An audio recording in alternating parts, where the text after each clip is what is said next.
Pedro Sousa, e Anísio Cabral já está a ser um jogador muito comentado na imprensa espanhola, sobretudo. Vamos ver se, como dizias, não poderá haver uma saída destes jogadores. O que é que eu não digo essa renovação que ainda não foi feita pode dizer sobre o futuro dos jovens? Acontece com estes 3 jovens e com outros, quando são menores não podem ter contratos de trabalho superiores a 3 anos. E, portanto, o Benfica fez em determinado momento.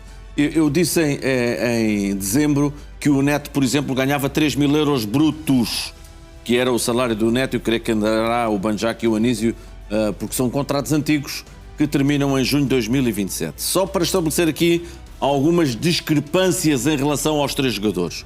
O Neto e o Anísio são representados por superagências europeias. O Anísio está na AS1, onde estão o Miguel Pinho e o Raul Costa, mas é uma superagência europeia. O Neto está na Stellar Group, que é outra superagência europeia, e o Banjac está numa agência portuguesa, que é a Team of Future de Bruno Carvalho. Dito isto, eu creio que será mais fácil a renovação de Banjac do que as renovações de Anísio e de Neto. E em relação a Anísio e a Neto, vou reafirmar aquilo que disse pós-Mundial Sub-17. Os 2 jogadores estão referenciados pelos grandes colossos europeus.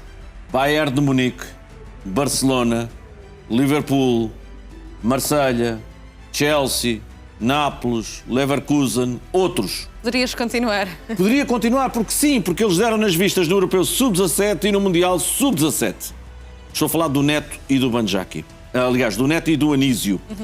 E, portanto, são jogadores que têm muita procura e que há clubes que não se importam que eles atinjam a maioridade e que terminem o contrato até 2027. Esse é o grande desafio de Rui Costa agora. Não é contratar mais 1 ou 2 jogadores, na minha opinião, por muito que isso satisfaça o José Mourinho. É realizar à data em que eles fazem 18 anos, breve, está para breve os 2, é no início de 2026, as respectivas renovações de longa duração, 5 anos, com cláusulas altíssimas, principalmente, na minha opinião, na questão do Anísio, tem condições ímpares, e ganhando com objetivos, bem claro, e não pode ser aquilo que eles ganham com os contratos sub-17. É preciso reafirmar isto, Madalena, que é muito importante.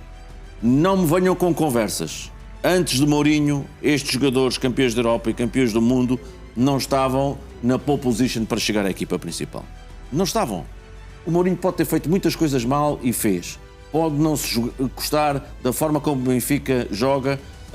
Isso é tudo aceitável. Agora, que eles não estavam, porque senão até tinham ido ao Mundial de Clubes. O Laje tinha a obrigação de ter levado os miúdos porque ele levou 30 jogadores. Porquê é que não levou os campeões da Europa Sub-17 2 ou 3? Porque não era pensado assim pela Academia do Seixal do Benfica.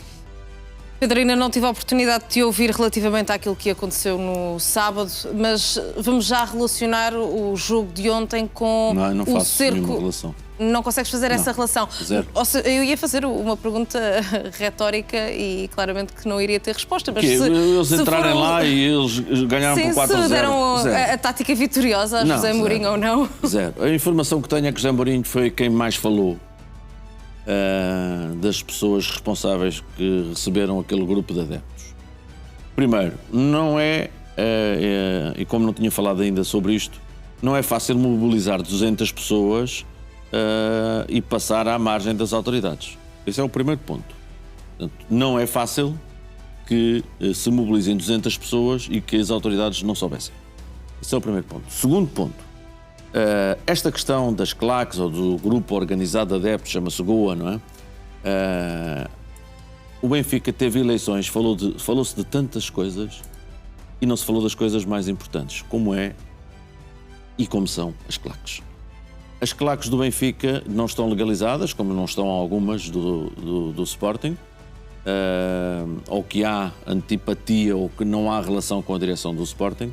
Nunca percebi bem a relação entre os dirigentes do Benfica e as claques, No Name e Diabos Vermelhos, que não estão legalizadas. Agora, Isto que se passou, não tendo se calhar a proporção de outros acontecimentos, eu não vou dissociar do que se passou na garagem com Bruno Lage há menos de um ano, onde ele aí sim levou um aperto. E está aí, são aí os áudios.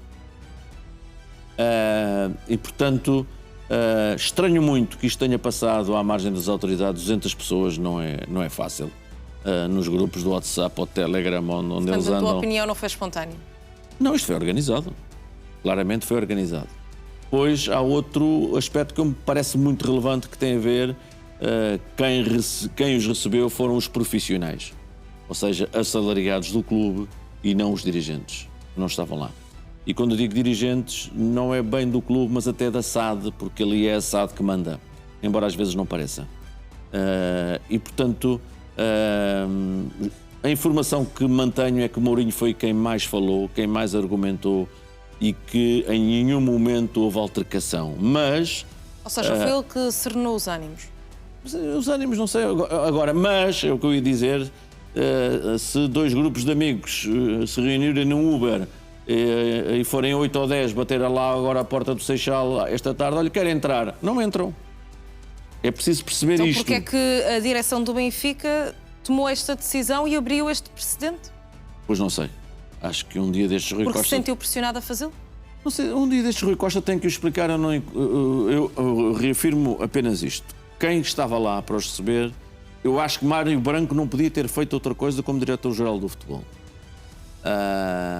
Agora, estranho, reafirmo, que uma mobilização tão grande não tenha passado no crivo das autoridades, mas não faço nenhuma correlação entre as conversas que existiram dentro do Seixal e os resultados da equipa de futebol profissional.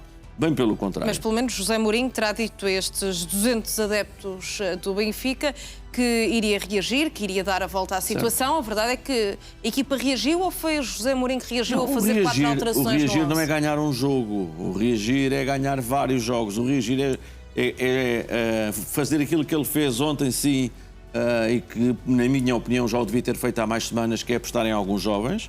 Eu percebo que em determinado momento não tinha sido fácil, mas agora na gestão dos minutos, daqueles que têm mais minutos, ele está obrigado a isso. O Benfica, aquilo que eu disse aqui na sexta-feira, o Benfica está obrigado a definir a sua política desportiva. Eu percebo o Rafa, lá está, eu percebo a contratação do Rafa sempre e quando existam os Anísios, os Banjakis e o José Neto. Não há melhor do que Rafas e Otamendi para integrarem os jovens. E, portanto, isto faz-me sentido. Agora, tem é que dizer às pessoas que é realmente esta a política desportiva do Benfica.